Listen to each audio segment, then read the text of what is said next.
Jen, it's Fantasy Festivus and time to air your fantasy grievances. Who let you down this week? This week, I'm going with one Isaiah McKenzie. And not because he did poorly. It's actually the opposite, right? So Isaiah McKenzie has not put up double digits in fantasy points since week 8. And that was only in that week, only because he had a rushing touchdown, right? He's had no more than 5 targets since week 6. So I write him up in my dead weight report that comes out every Tuesday morning. I bench him, as probably everybody did, right? He's been benched for a while, actually. And then the guy goes off. He gets 10 targets out of nowhere, puts up, a line of 696-1 on the day. Super frustrating. So I'm annoyed as Isaiah McKenzie. I'm happy for him. Wonderful game. And I'm happy that he's involved again. But it's frustrating as a fantasy manager and as an analyst, because I wrote him up as my dead weight guy of the week. And then he goes off because that's, the way it is. I'm with you. On waivers in most leagues, Isaiah McKenzie. On waivers, and honestly probably needs to stay there. But I'm with you, Jen. Very disappointing. Now let's get to the show.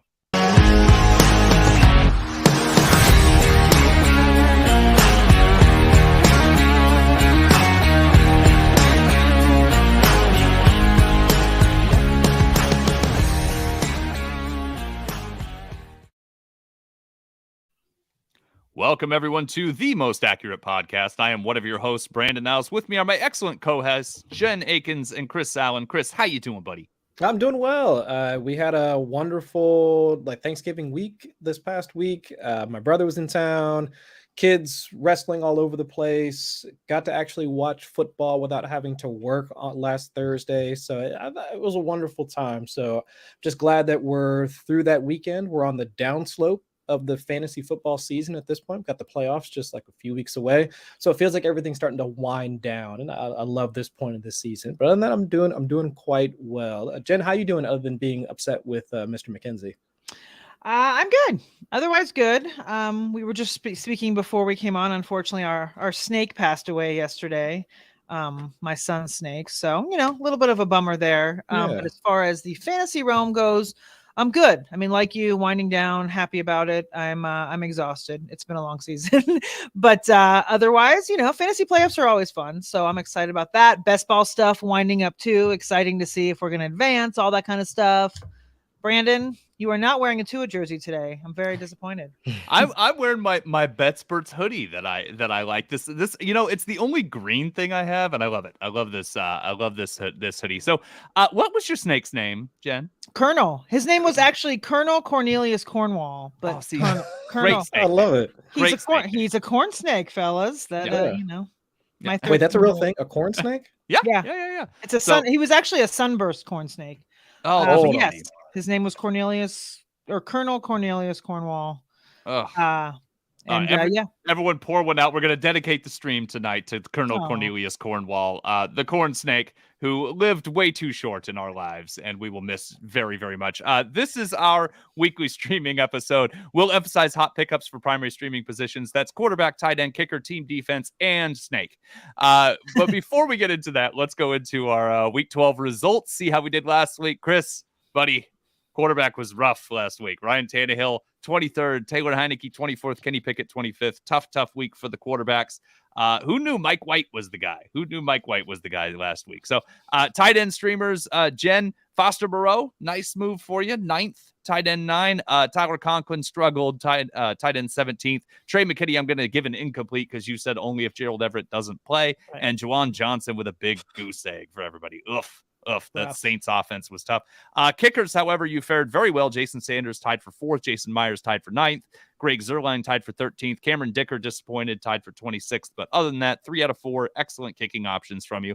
And my defenses came through. Dolphins were 1st. Panthers were tied for 3rd. Vikings were 6th. Those were my main options on the defensive side of the ball. Week 13 buys, Cardinals and Panthers. So a couple good receivers on bye this week, and somebody probably needs your quarterbacks this week, Chris, because Kyler Murray is going to be off. So let's get to our sleeper streamer of the week. Our top quarterback is our sleeper streamer of the week. Number 1 quarterback that people should be looking to stream. So, Chris, who's our sleeper streamer of the week? It's Mike White. And can I go on a rant real quick? Definitely. So I've been thinking about just how the quarterback position has been, at least for streaming purposes. And this is not me like trying to play like my little violin and saying like, this job sucks, because every week coming up with a quarterback that only scores you like 10 points is just not the way that you're going to wind up winning like fantasy football leagues. It's just not. But thinking about it, it's like you go through each week as an analyst, and I'm like using heavy air quotes there, but if that's what you want to consider, that's what we do, that's what we are. But you go through the process each week of trying to identify the proper matchups and then figuring out like who has the best chance at like at least a safe floor for folks to pick up, but also has a shot at a ceiling. But if you look at where we're at this point, so 3 months into the season, and I'm just looking back over the possible options that we had, and it's just been different than past years, where we started off the season losing Trey Lance, and then Jimmy Garoppolo became like the hot pickup, and then now he's essentially gone from the pool. We've had Tom Brady like in and out of like in terms of like the volatility from week to week standpoint. Russell Wilson has flamed out. Matt Stafford also in and out of the lineup. So it's just the number of options that we've been able to rely on, at least from a streaming pool standpoint, has really shrunk over the past 2 weeks, to the point where I've literally had to write up like Kyle Allen and tell people not to start him because it's just our options are so thin. It's like I have to talk myself out of players before I can start talking myself into other options. But again, I not to cut you off, Chris, but even the stars, like streamers, you're absolutely right. It's a small pool, but even the stars like Lamar Jackson, Kyler Murray, lots of dead weeks, like good weeks, but these are your QB5, QB6, QB8 on the season, and they're still wildly inconsistent and losing matchups for people. So I'm with you. It's hard for quarterback position this year. Yeah, and a lot of folks have wound up at least not hoarding quarterbacks, but there have been fewer options that have been under the 40% roster rate that we typically look for streaming options, because they just don't know if the guys that they want to play are going to be available, or if they're trying to plan ahead for bye weeks and whatnot, because the bye week gauntlet has been somewhat tough. It's been harder and harder to find the optimal options on a week-to-week basis. So again, that's me playing my little violin for a little bit, because I look at the options each week and just like, oh gosh, like if you'd like to trade for tight end, feel free, and then you can. Yes, I'm not doing that, because you can start to talk about options. I don't have enough alcohol in the house. Figured I'd throw that out there. And I make my own beer. So like, no, that's just like, it's not an option. But okay, Mike White. Let's talk about Mike White. Okay. I said like literally in my article, like a first sentence when I'm writing up Mike White. Okay. Label me a skeptic, because I get the idea, because like I just said, we're talking about the process for finding quarterback streaming options. And typically the process that you'd want to use, like outside of game environment and all that, is you want to find an option that has both a reliable floor, but you also want to have a shot at a ceiling. We want a guy that can give us those, let's see, a top 12 like type option, which was in fact like Mike White just this past week. But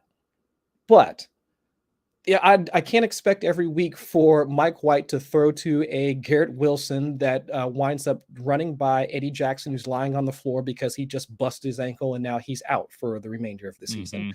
I can't expect him to be able to at least, move the ball against a Chicago defense who came into the matchup, right? They came into the matchup like bottom 5, bottom 6 in adjusted fantasy points allowed to the quarterback position.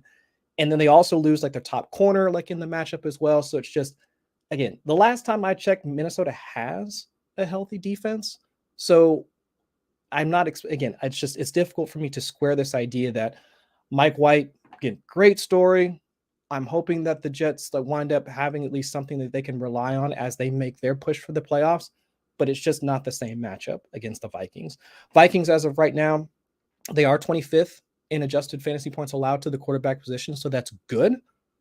We just saw like Mac Jones, like kind of light them up on some explosive passes, like when they played on Thanksgiving. Also good. Surrendered like 300 passing yards and 2 more passing scores in 7 consecutive games. Like also good. But this is also a Jets offense that, again, with Mike White, -8% in pass rate over expected in week 12. I mean, which was down from what they were doing when they had like Zach Wilson, like under center. So it's just the passing volume isn't there. Highly efficient, and that's fine. He can have a highly efficient game, or at least an efficient game against the Vikings. But to expect 300 passing yards and multiple touchdowns, I don't know if the ceiling is going to be there. So I do think that Mike White compared to the other options that you would take a look at that are under the 40% roster rate. He's the only one that I can find that has at least a viable floor. Throw into Garrett Wilson, solid. Throw into Elijah Moore, finally, also solid. So it's just, I can see him having an efficient day, but to expect him to have the same ceiling as we saw just this past Sunday, I don't think that's going to be there against the Vikings. But again, checks all the boxes, so he's my top streamer for this week. Would you start him? Daniel Duong wants to know if you'd start Mike White over Deshaun Watson, and then Bovis13 wants to know if Trevor Lawrence would be the pick between those three. So how would you rank Lawrence, Watson, and White? So let's see. What are the matchups like supposed to be for So Trevor Lawrence is up against Detroit. So to me, he's a must start. Like I'm starting Trevor Lawrence against Detroit. Deshaun Watson gets a revenge game against, I guess, revenge against whatever you want to call it. Yeah, I don't know, whatever that is. And then Mike White, obviously gets Minnesota. So to me, that's your order. To me, it's Lawrence, Watson, White. But what do you think, Chris? I agree with that, because Watson, I think, probably provides like the best upside, like the best like ceiling out of that entire group. And it's probably easy to look at like his pass catching options, even though if you want to go with the whole Amari Cooper doesn't play well away, like that sort of thing, I can still see like Watson at least having at least a serviceable enough day. And again, like I said, the ceiling with Houston's defense provides like the highest ceiling. But still, out of the rest of that group, I think Trevor Lawrence, again, going against Detroit, we just watched them get absolutely roasted by like Isaiah McKenzie, like in company, like this past week. So I think out of that group, I think Mike White, again, still solid option, but I would order it in the same way that you just did. Yeah. Jen, have a question. Oh, go ahead. No, mine's not. I mean, why are you like, why is it not a revenge game? Like, I don't understand so revenge would be like a team did them wrong, right? But I'm saying revenge, like he's getting revenge for being a jerk. Like it's, you know what I mean? That's, but I mean, even prior to him being a jerk, the year before it was not good there, right? Or was it all, maybe I'm. Well, he was great that year. Then he demanded a trade, but then all the lawsuits came. So I mean, I guess it's just funny. It's like when, I remember watching when Ben Roethlisberger had all the stuff. I'll just say the stuff, right? The stuff. I remember the playoffs listening to the announcers say, after all the adversity Ben Roethlisberger faced. That's bad. So to me, it's the same kind of like. I understand what you're saying. I was just like to call it a revenge game implies that Watson was wronged in some way. No, he was definitely not. So that's why I put revenge in quotes. Got it. So were you going to ask me something real that's like irrelevant to the podcast? I was going to ask you if the Colonel were to play for the Browns, could he run for 100 yards against the Texans? I'm just kidding. He doesn't have legs, so I'm going to go with a big no. Slither. And he was like this big, but anyway. He could slither 100 yards. No, in all seriousness, is that a concern with Deshaun Watson for you, Jen, from a fantasy football perspective, that the Browns go in and just run all over Houston, and that it's a Nick Chubb day, and that Deshaun Watson has a quiet but efficient day in a victory? Yeah, I mean, I would think that would be the case, right? I mean, analytics tell us, history tells us whatnot, that if they get up early, then why not? They're going to continue to just run the ball, and they probably shouldn't, they don't need to pass, and I would assume they're going to ease him in. I mean, Watson hasn't played in a very long time. I think it's like 700 days or something I saw. I don't know. It's been a while. Yeah. I mean, it's been a while. So I would think they need to ease him in, and it's the perfect game to do so, unless, unless for some crazy reason they get down and they have to throw. But, it doesn't seem, the way we've watched the Texans play this year, I can't imagine them getting down early or at all. Mm-hmm. It could be if you wanted a bounce back situation for one Dameon Pierce, it would be going up against the Browns run defense. That would probably be the best time for that to happen, giving Houston a way to stay, at least give them a fighter's chance against Cleveland. Yeah, Browns terrible defense. We will get to that later.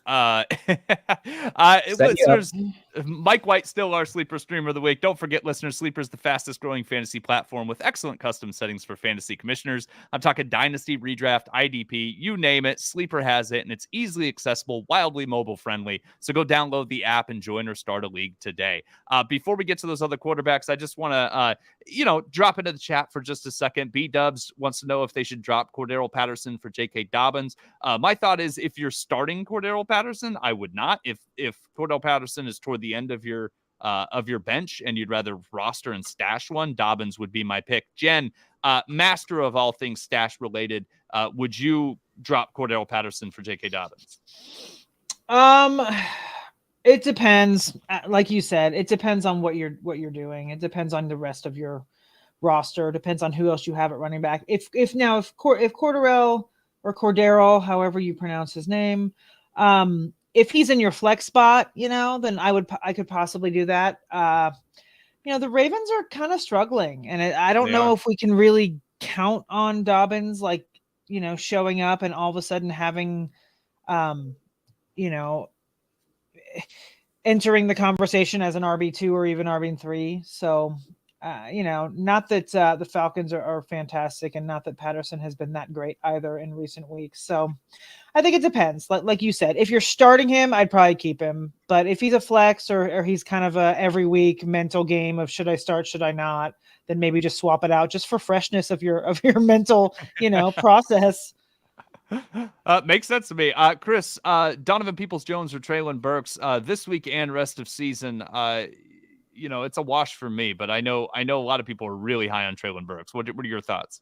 Yeah, I'm still with Treylon Burks. I mean, even this past week, we saw him continue to at least be up there in terms of targets, air yard share. Glad to see him get the touchdown. Although, and again, going on my little mini rant, Ryan Tannehill would have been quarterback 15 or 16 had Derrick Henry just held on to the ball on that screen pass that he took to the house. That completely swung his entire rank for this past week. But I digress.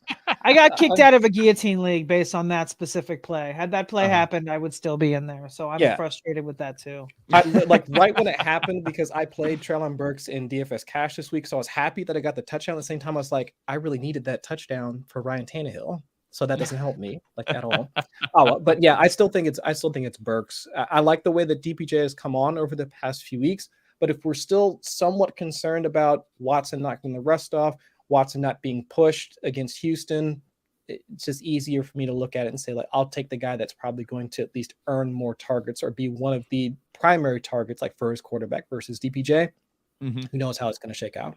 Makes sense to me. I like DPJ just because I feel like ethics aren't really a football thing, and Deshaun Watson's going to blow up because of that. So just because it's not fair. Statement game.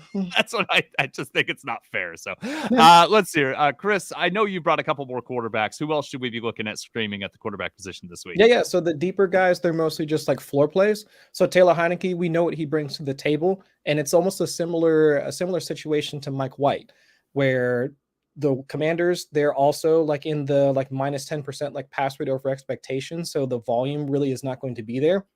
But Heinicke is shown to be efficient, as he moves the ball. It's just once they get in the scoring position, we know it's going to be Brian Robinson, possibly Antonio Gibson. But Brian Robinson with his big hat, which was hilarious to see, after the game was over. We can see them actually. It's amazing.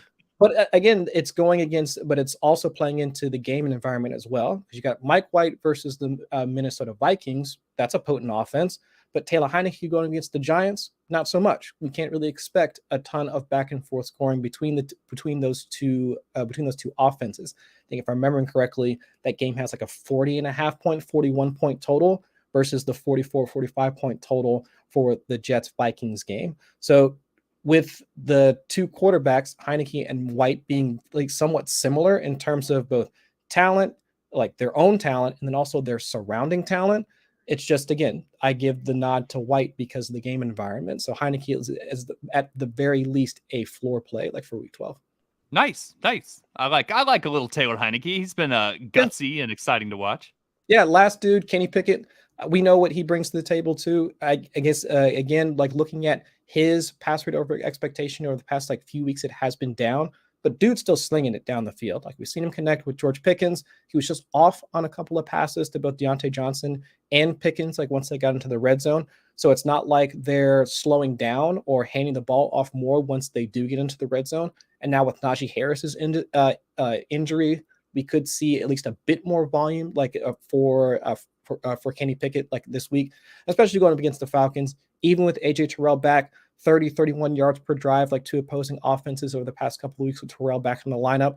It was a random-ish interception that they got like last weekend too. So it's just, I'm not putting a ton against that defense. So I do like Kenny Pickett against the Falcons this weekend.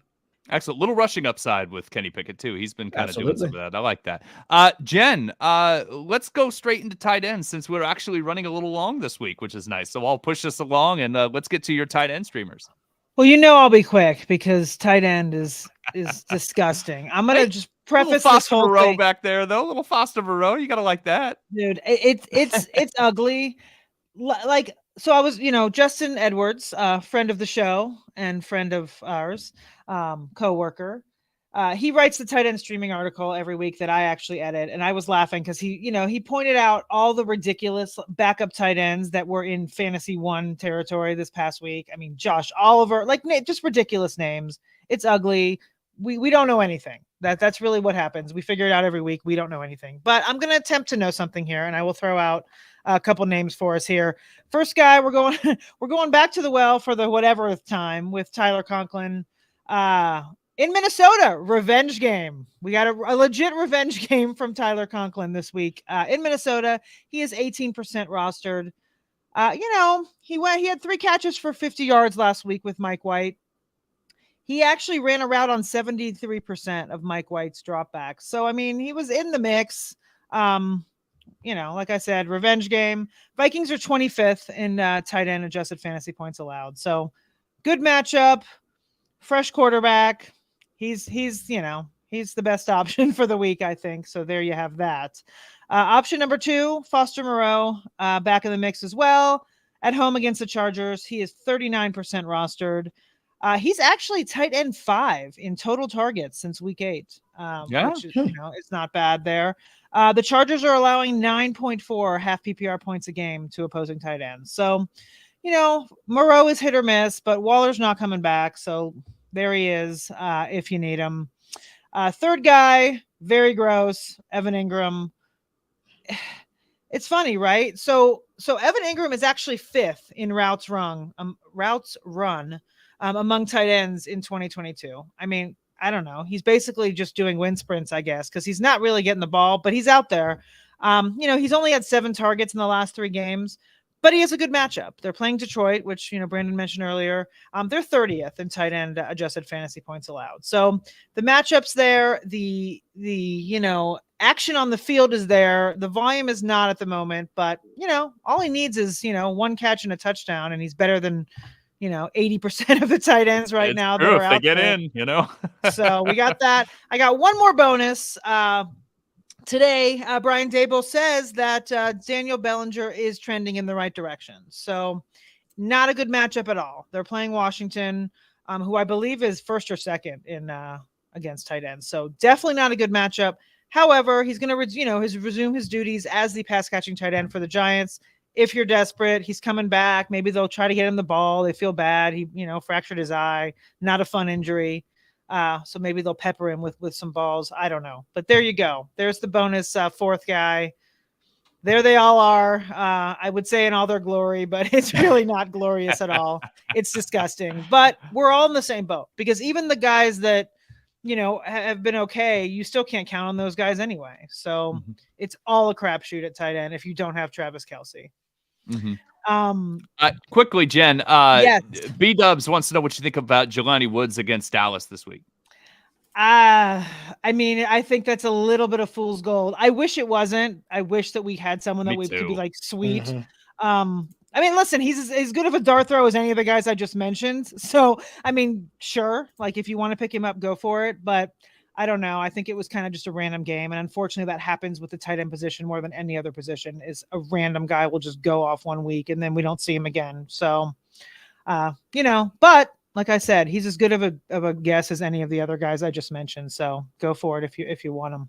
Yeah, and Daniel Diong wants to know about top 3 running back waivers this week. 4 for 4. Our wonderful producer Sal has answered that. I just wanted to point out John Daigle's waiver wire article that's up on the site right now. It's a great spot. Lists the running backs that Sal just put up there. Those are absolutely the players that you want to do. John's also got a great little video that tells you why Tyrion Davis-Price is the running back to pick up in San Francisco as opposed to Jordan Mason, which is worth checking out on our YouTube channel, which definitely subscribe if you haven't already. Jen, yes. Now that I've done that, let's go to kicker. Is it a good week to stream kicker? Yes, kicker is not disgusting. So yay. Nice. Kicker, listen, I can always find nuggets in the kicker world, and this week is not bad. I will say our number 1 kicker, listen, you're always going to target positional players against the Texans, right? Kicker's no different. So we have Cade York against Houston this week. He is only 4% rostered, so he's probably out there in your league, in any league. The Browns are touchdown favorites. They're 7-point favorites. They actually, their team implied total is 27, which is actually the second highest on the slate. So they're expected to score 27 points, which means plenty of kicker points. So Cade York is my number 1 guy there. Second guy, friend of our streaming cast. He's been here probably, I don't know, 9 out of 12 weeks. Jason 40%? Myers. He's right at the cutoff, 40%. Playing the Rams, in LA. Jason Myers is kicker 4 on the season, folks. He has the 4th highest fantasy points on the season, and he is still a streamer. They are 8-point favorites with a 24.75 implied team total. So he's my second guy there. Third guy, Mike Badgley against Jacksonville. This game's fun. I think it has absolute shootout potential. So right now, Detroit, and also, it's at home for Detroit in a dome. So you can't really beat that when it comes to kicking. But Detroit is a 1-point favorite in this one with a 26.25 implied team total. I do have one bonus that I did not write on the sheet, so it is not there. And that's just the other side of that game, right? Jacksonville, same thing. I just said shootout. Riley Patterson, he's only 2% rostered. And they have a 25.25 implied team total, which is 1 less than Detroit, obviously, if it's a 1-point thing there. But anyway, so yeah, Riley Patterson, he's available in 98% of leagues. So if you're in a larger league and you're scrounging, I think either of those guys on both sides of the ball are good streamers. Yeah, go pick up Jason Myers. He shouldn't be in this list anymore. Yeah. Hey, he makes it 40%. I'm counting it. It's good. No. You should absolutely write him up until he crosses that threshold. I just can't believe that. I can't believe nobody's picked him up. It's crazy. Jefferson's Justice League says that Jen is so blunt. That's what we love about Jen. She straddles that line of blunt and kind perfectly, as good as anyone out there. We absolutely love Jen. Let's do defense streamers. It's a pretty good week. I will say this week with defenses, you're really chasing matchups more than talent. Like the talented defenses are snatched up right now. But there are some really, really, really good matchups for the bad defenses out there. So I'm going to start with the Seahawks. They go up against the Rams.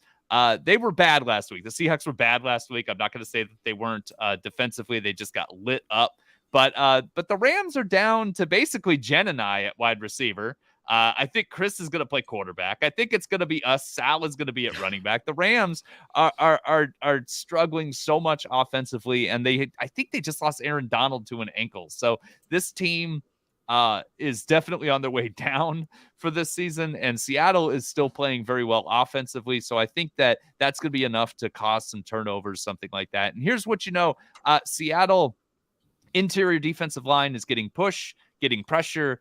Bryce Perkins threw 2 interceptions last week. You get somebody in his face, he's going to throw him up there. And that rookie corner, Tariq Woolen, second in the league in interceptions. So I see turnovers, and I see the Rams struggling. Seattle putting up good defensive fantasy numbers as a result. So Seattle's my top defense right there. I would go with Seattle over Cleveland, Daniel. Cleveland is on here because they're playing Houston. They are straight up garbage. I'm gonna be honest. That defense has been terrible this year. They have talent. They have talent on the defensive side of the ball, but just struggling. They're probably the worst defense in football right now. So it's hard to recommend them. 9% Yahoo rostership shows just how much they've been bad, but the Texans don't look any better with Kyle Allen than they did with Davis Mills, arguably worse, right?